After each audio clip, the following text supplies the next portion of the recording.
if I told you that everything you learned about matter in school was, well, not exactly a lie, but like getting only the first chapter of an epic sci-fi novel?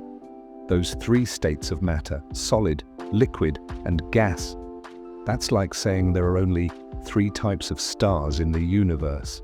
Today, we're diving into the mind-bending reality of matter, the weird, the wonderful, and the downright impossible states that exist throughout our cosmos. And trust me, by the end of this video, you'll never look at a cup of coffee, a star, or even empty space the same way again. But before we get started, hit that subscribe button if you're ready to have your mind blown about the universe on a weekly basis. And stick around until the end, where I'll show you something about matter that literally defies gravity. Seriously.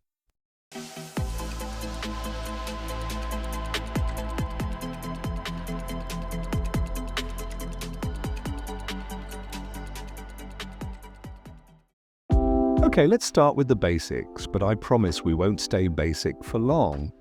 We all know solid, liquid, and gas. The ice in your freezer, the water in your glass, and the steam from your shower. Pretty straightforward, right? But here's where it gets interesting. What controls these states isn't just temperature, it's energy. See, what we call heat is actually just atoms partying.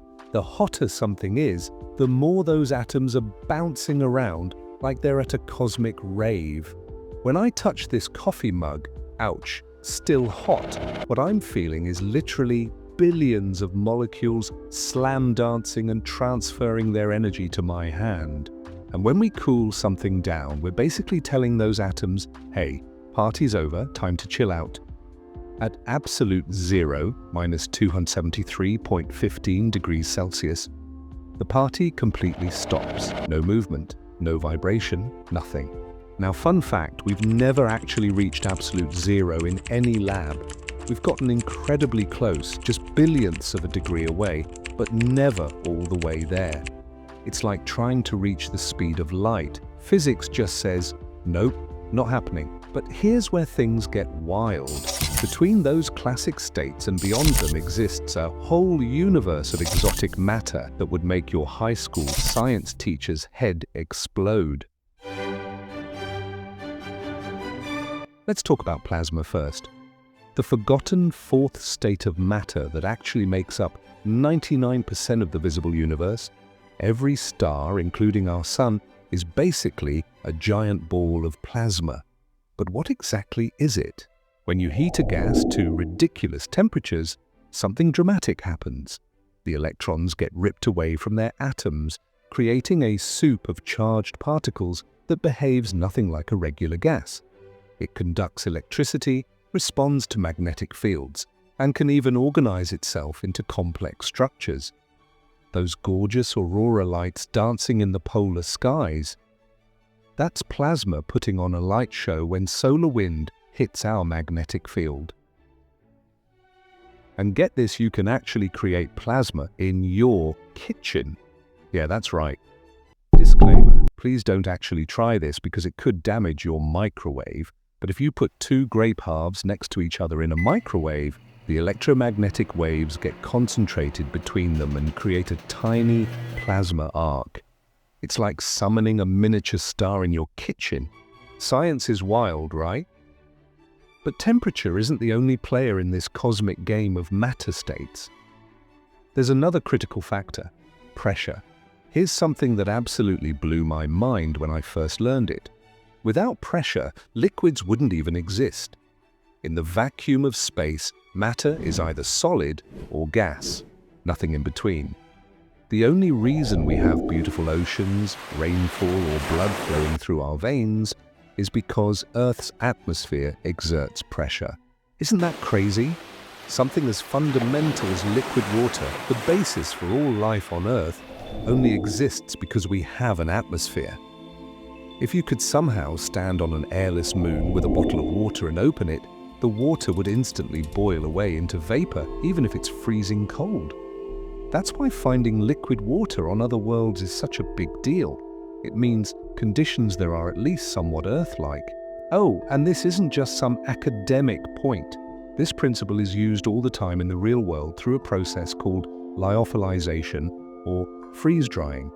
Ever had freeze-dried ice cream or instant coffee? They freeze the original product, then place it in a vacuum chamber where the frozen water skips the liquid state entirely and goes straight to gas. No heat required. The pharmaceutical industry uses this all the time to preserve medicine that would be damaged by heat. Now let's get into the really mind-bending stuff. When you combine extreme heat and extreme pressure, you get something called a supercritical fluid. Imagine a substance that flows like a liquid but expands to fill space like a gas. It can dissolve things like a liquid but penetrate tiny spaces like a gas. It's like the superhero of matter states. It has all the powers. If you could see inside a pressure chamber with liquid CO2 on the bottom and gaseous CO2 on top, as you crank up the heat and pressure, something bizarre happens. The boundary between them doesn't boil away, it just vanishes. The distinction between liquid and gas literally stops existing. This isn't some lab curiosity either. Supercritical CO2 is used to decaffeinate coffee and extract essential oils. And deep inside Jupiter, hydrogen exists in a supercritical state that's neither truly liquid nor gas. But that's nothing compared to what happens in the quantum realm when helium is cooled to just 2 degrees above absolute zero. It becomes a superfluid. This stuff behaves like something from a sci-fi movie. It flows with absolutely zero friction. If you put it in a cup, it would spontaneously climb up the walls and spill over the edge, completely defying gravity. The first time I saw a video of this in college, I was convinced it was fake, but nope, it's completely real. It's quantum mechanics taking over at a scale we can actually see with our naked eyes. And it gets weirder. In 1995, scientists created something called a Bose-Einstein condensate.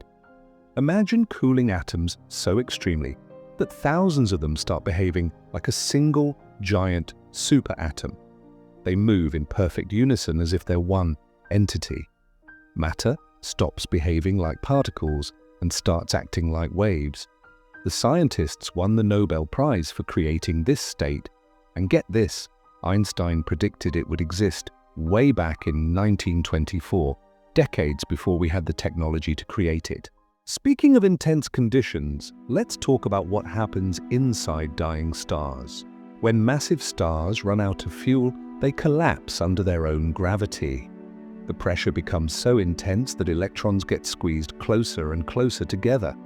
Eventually, they fight back through something called the Pauli exclusion principle. Basically, electrons refuse to occupy the same quantum state. This creates electron-degenerate matter, the stuff of white dwarf stars. It's so dense that a teaspoonful would weigh several tons on Earth. But for really massive stars, the collapse continues past this point, forcing electrons to combine with protons and form neutrons. The result? Neutron stars. Essentially atomic nuclei the size of cities. These are so incredibly dense that a sugar cube-sized portion would weigh about 1 billion tons. The gravity at their surface is so intense that they bend light significantly. Can you imagine that? Matter so dense that light itself bends around it. The universe is absolutely bonkers. But the award for most exotic state goes to Quark-Gluon plasma, the primordial soup that existed just microseconds after the Big Bang. Under normal conditions, quarks, the building blocks of protons and neutrons, are bound together by particles called gluons. But at temperatures of several trillion degrees, these bonds break, and quarks and gluons float freely. We've actually recreated this state at the Large Hadron Collider by smashing heavy ions together at nearly the speed of light. For just the briefest instant, we create temperatures hotter than the center of stars, allowing us to glimpse what the universe looked like in its first moments. Think about that. We're literally recreating the conditions of the early universe in a tunnel under Switzerland. If that doesn't blow your mind, I don't know what will. Now here's something to really ponder. Everything we've talked about, all these incredible states of matter, make up less than 5% of the universe. The rest consists of dark matter and dark energy, which we can observe through their gravitational effects, but don't fully understand. What exotic states might these mysterious components exist in? We simply don't know yet. And that's what makes this field so exciting. Did you know that some theoretical physicists believe there might be entire stars made of exotic matter? Strange stars made of strange quarks might exist throughout the galaxy. Or imagine neutron stars so massive they collapse into a quark star instead of a black hole. I know. At this point, it sounds like I'm just making stuff up. But this is actual cutting-edge astrophysics. The universe is stranger than we can imagine. So why does all this matter? Why should we care about exotic states of matter? For one, understanding these states helps us comprehend the universe's most extreme environments, but there are practical applications too. Superconductors are materials that conduct electricity with zero resistance at low temperatures, could revolutionize energy transmission if we could make them work at room temperature. Imagine power lines with no energy loss whatsoever. And each new state we discover challenges our understanding of physics and pushes science forward. The same principles we discover studying superfluids help us understand black holes and neutron stars. I think what I love most about this subject is how it reveals the interconnectedness of our universe. The same fundamental physics that governs particles in a lab also shapes the behavior of stars and galaxies. Nothing exists in isolation. It's all connected by the same beautiful physical laws. Remember that gravity-defying thing I promised at the beginning? Check this out. That's superfluid helium climbing the walls of its container against gravity. If that doesn't make you fall in love with physics, I don't know what will. So next time you're sipping a drink or holding an ice cube, remember, you're just scratching the surface of what matter can do. The universe is filled with states of matter so bizarre they make science fiction look boring. If this video blew your mind half as much as researching it blew mine, smash that like button. And if you want more mind-bending space content every week, hit subscribe and that notification bell. And leave a comment telling me which exotic state of matter you found most fascinating. I'm super curious to hear what grabbed your attention.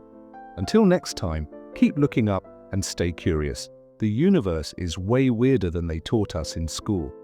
See you in the next video.